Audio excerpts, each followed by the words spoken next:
Korang nak tahu tak tips paling cepat nak naik pangkat? First, korang kena pandai jilat bos. What? Gurau je tadi.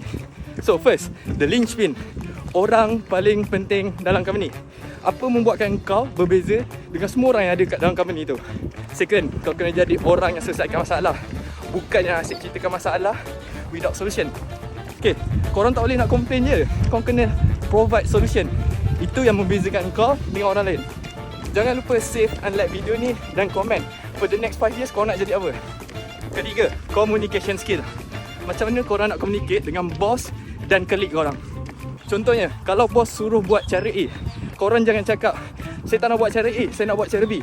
Tapi korang tukar, bos saya rasa cara A ni bagus, tapi saya rasa cara B ni lagi efisien dan akan menjimatkan kos kita, dan saya akan bear responsibility daripada action B ni.